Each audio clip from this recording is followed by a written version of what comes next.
आइए, स्वागत है आपका उत्कर्ष क्लासेस ऑफ सोशोलॉजी में। आज हमारा ये यूपी पीजीटी इम्पॉर्टेंट क्वेश्चंस को लेकर तीसरा वीडियो है। इससे पहले 2 वीडियो डाला जा चुका है। उम्मीद करते हैं आपको अच्छी जानकारी मिली होगी उससे। तो आइए अब शुरू करते हैं तीसरा वीडियो। तो शुरुआत करते हैं Utkarsh classes of sociology by Umesh sir. आज हम अपना 101 क्वेश्चन देखेंगे। इसमें हमारा 101 नंबर का क्वेश्चन आप देखें, मैकाइवर और पेज के अनुसार सहयोग के प्रकार। तो मैकाइवर और पेज के अनुसार सहयोग के 2 प्रकार बताए गए हैं और 2 प्रकार हैं, प्रत्यक्ष सहयोग और अप्रत्यक्ष सहयोग। 102 नंबर क्वेश्चन देखें आप, जब एक उच्च जाति की स्त्री का विवाह निम्न जाति के पुरुष से होता है तो ऐसे विवाह को हम क्या कहते हैं? तो भाई ऐसे विवाह को हम कहते हैं प्रतिलोम विवाह, जिसको कहते हैं हाइपोगेमी। तो जब लड़की उच्च वर्ण की होती है और लड़का निम्न वर्ण या जाति का होता है तो ऐसे विवाह को हम प्रतिलोम विवाह कहते हैं। 103 नंबर क्वेश्चन देखें, समाजशास्त्र की जुड़वा अवधारणा है। समाजशास्त्र की जुड़वा अवधारणा मानी जाती है परिस्थिति और भूमिका। इसको हम समाजशास्त्र की जुड़वा अवधारणा मानते हैं। 104 नंबर क्वेश्चन देखें, धर्म का स्रोत है। तो धर्म का जो स्रोत होता है वो होती है नैतिकता। चलिए आगे चलते हैं 105 नंबर क्वेश्चन पे। तो यहाँ देखें, जाति एक परिस्थिति समूह है, किसने कहा? जाति को एक परिस्थिति समूह किसने कहा है? तो कहा है मैक्स वेबर ने। 106 नंबर क्वेश्चन देखें, सामाजिक परिवर्तन का उद्विकासीय सिद्धांत किसने दिया है? तो सामाजिक परिवर्तन का उद्विकासीय सिद्धांत स्पेंसर ने दे रखा है। इसका एक वीडियो हमारा स्पेशली थ्योरी पे दिया गया है, आप वहाँ जाकर समझ सकते हैं, देख सकते हैं उद्विकासीय सिद्धांत स्पेंसर का। 107 नंबर क्वेश्चन देखें आप, यांत्रिक एकता वाले समाज और सावी एकता वाले समाज का उल्लेख किसके द्वारा किया गया है? तो आप ये जानते होंगे, दुर्खीम ने समाज को 2 भागों में बांटा था। एक यांत्रिक एकता वाला समाज कहा था और दूसरे भाग को सावी एकता वाला समाज कहा था। उन्होंने कहा था जो परंपरागत हमारा समाज था वो यांत्रिक एकता वाला समाज था, जो आधुनिक समाज है वो सावी एकता वाला समाज है। 108 नंबर क्वेश्चन देखें आप, किसने कहा आदि संरचना अधोसंरचना को परिवर्तित करती है? तो आदि संरचना और अधोसंरचना की जो चर्चा की गई है वो कार्ल मार्क्स के द्वारा की गई है। तो ये ऑप्शन आपका यहाँ पे देखें आप, कार्ल मार्क्स हैं जो कहते हैं कि आदि संरचना जो है अधोसंरचना को परिवर्तित करती है। चलिए अगले स्लाइड पे हम लोग चलते हैं 109 नंबर क्वेश्चन पे। तो यहाँ देखें, अब तक का इतिहास वर्ग संघर्ष का इतिहास रहा है, यह किसने कहा? तो ये कहा है कार्ल मार्क्स ने। ये बहुत ही मशहूर कथन है, कई कंपटीशन परीक्षाओं में लगातार ये पूछा जाता है, तो इस पर ध्यान देंगे आप। 110 theory of cultural lag. Theory of cultural lag या थ्योरी ऑफ कल्चरल लैग किसका सिद्धांत है? यहाँ आप देखें तो ये सिद्धांत जो है आगमन का है, सांस्कृतिक विलंबना का सिद्धांत हम इसको कहते हैं। कल्चरल लैग थ्योरी है सांस्कृतिक विलंबना का सिद्धांत, जो दिया है आगबर ने। यहाँ देखिए बहुत ही मशहूर पुस्तक है, कई बार पूछी जा चुकी है। द प्रिंस पुस्तक के लेखक कौन है? द प्रिंस पुस्तक के लेखक कौन है? तो वो है मैकियावेली। 112 नंबर क्वेश्चन देखें, चुनौती और प्रत्युत्तर का सिद्धांत किसने दिया है? ये चुनौती और प्रत्युत्तर का सिद्धांत दिया गया है टैनवी के द्वारा। चलिए आगे चलते हैं हम 113 नंबर क्वेश्चन पे देखें। तो सामाजिक परिवर्तन का बाध्यतामूलक सिद्धांत दिया गया है। तो बाध्यतामूलक सिद्धांत सामाजिक परिवर्तन का किसने दिया है? तो सोरोकिन ने दिया है। सीमाओं का सिद्धांत भी कहा जाता है इनका। 114 नंबर क्वेश्चन देखें, संस्कृतिकरण की प्रक्रिया में किसका अनुकरण होता है? संस्कृतिकरण की प्रक्रिया में किसका अनुकरण किया जाता है? तो प्रायः द्विज जाति का अनुकरण किया जाता है। निम्न जातियां द्विज जातियों का अनुकरण करती हैं। 115 नंबर क्वेश्चन देखें, परिवार की न्यूनतम इकाई होती है। परिवार की जो न्यूनतम इकाई है वो माँ और बच्चा है। तो ये भी महत्वपूर्ण है, पूछा जा चुका है परीक्षाओं में। 116 देखें, संस्कृत की सबसे छोटी इकाई तो संस्कृत की जो सबसे छोटी इकाई होती है वो होता है सांस्कृतिक तत्व या सांस्कृतिक लक्षण भी कभी कभी पूछ लेता है। तो दोनों को ध्यान में रखेंगे, सांस्कृतिक तत्व और सांस्कृतिक लक्षण। अगले पे आए 117 नंबर क्वेश्चन पे आप देखें, सावी एकता वाले समाजों में कानून किस प्रकार का होता है। सावी एकता वाले समाजों में कानून किस प्रकार का होता है, तो संविदात्मक कानून होता है। अभी आपने देखा तुर्खिम को सावी एकता वाले समाज और यांत्रिक एकता वाले समाज। तो यहाँ सावी एकता वाले समाजों में जो कानून होता है वो संविदात्मक होता है, जबकि यांत्रिक एकता वाले जो समाज होते हैं उसमें दमनकारी कानून पाया जाता है। चलिए 118 नंबर क्वेश्चन देखें, कार्ल मार्क्स ने उत्पादन के किन 3 कारकों का उल्लेख किया है। कार्ल मार्क्स ने उत्पादन के 3 कारक बताए हैं। एक ये कहते हैं कि भूमि है, दूसरा कहते हैं श्रम है, और तीसरा कहते हैं ये पूंजी है। तो 3 कारकों का उल्लेख कार्ल मार्क्स के द्वारा किया गया है। 119 नंबर क्वेश्चन देखें, वह प्रथा जिसमें एक व्यक्ति अपनी सामाजिक परिस्थिति को ऊंचा उठाने के लिए लोगों को दावत और उपहार देता है, इसको पोर्टलैज कहते हैं। जनजातियों में एक प्रथा पाई जाती है और उस प्रथा के अंतर्गत जनजाति क्या करते हैं, अब दिखावे के लिए खूब धूमधाम से खर्च करते हैं, उपहार देते हैं अपने नात रिश्तेदार और दोस्तों हितों मित्रों को, उसको कहा जाता है पोर्टलैज। 120 नंबर क्वेश्चन देखें, जजमानी प्रथा मुख्यतः किस पर आधारित है। तो यहाँ देखें, जजमानी प्रथा मुख्यतः सामाजिक संबंधों पर आधारित होता है। ये भी परीक्षा में पूछा जा चुका है।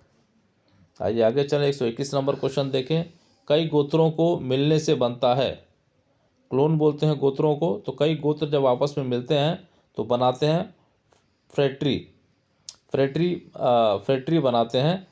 तो इसको भी परीक्षा में पूछा जा चुका है, ध्यान दीजिएगा। कई गोत्रों के आपस में मिलने से जो है फ्रेटरी का निर्माण होता है। 122 नंबर क्वेश्चन देखें,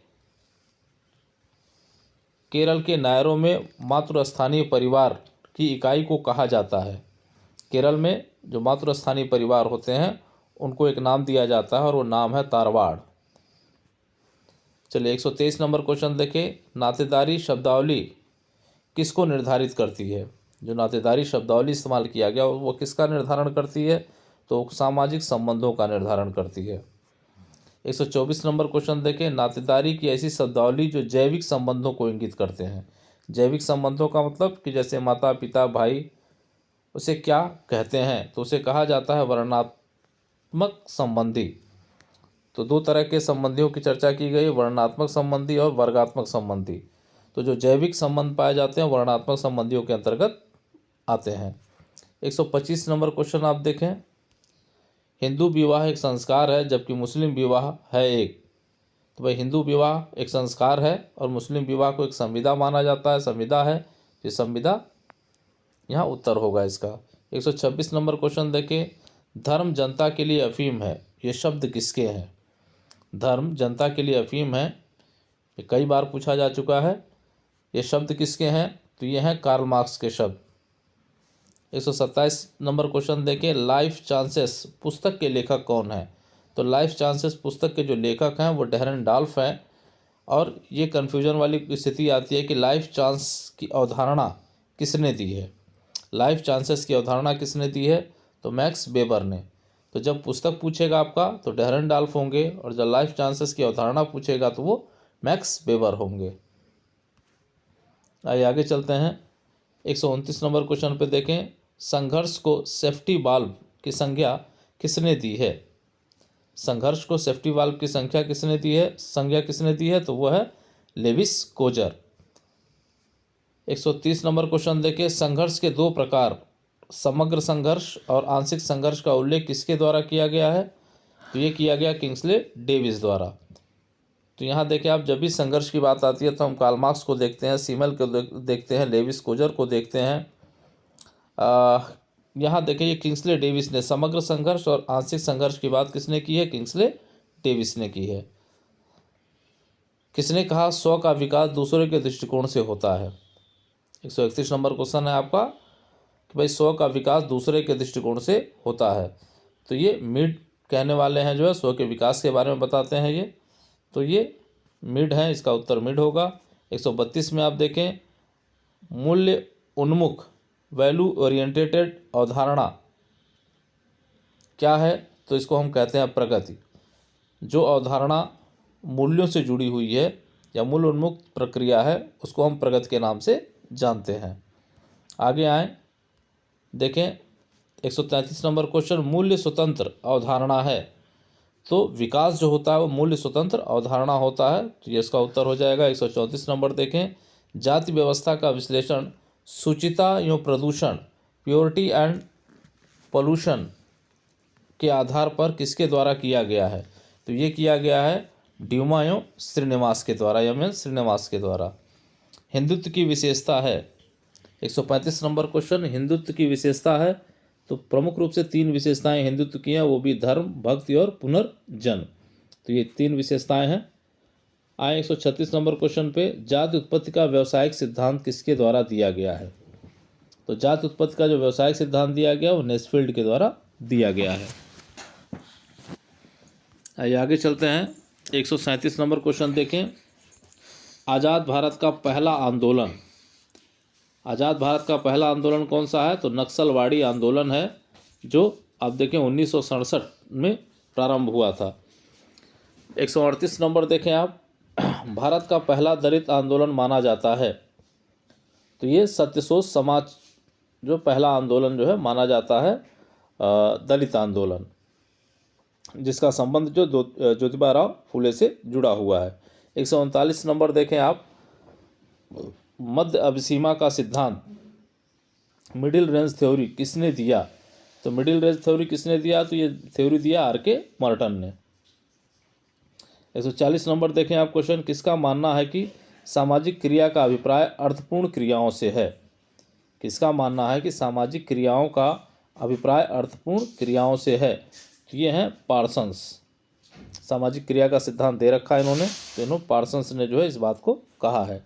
आइए आगे चलें 141 नंबर क्वेश्चन पे। तो यहाँ देखिए, किसकी अवधारणा को चीनी जादूगर का बक्सा कहा जाता है? कई बार पूछा जा चुका है, किसकी अवधारणा को चीनी जादूगर का बक्सा कहा जाता है? तो कहा जाता है पार्सन्स की अवधारणा को। 142 नंबर क्वेश्चन देखें, समाजशास्त्र की स्थापना का काल माना जाता है। तो समाजशास्त्र की स्थापना का काल माना जाता है सन 1850 से लेकर सन 1920 के बीच के समय को समाजशास्त्र की स्थापना का काल माना जाता है। 143 नंबर क्वेश्चन देखें, लगभग हर परीक्षा में पूछा जाता है, किसी न किसी रूप में स्वरूपात्मक संप्रदाय से संबंधित विचारक हैं। तो यहाँ देखें, समाजशास्त्र की प्रकृति को समाजशास्त्र के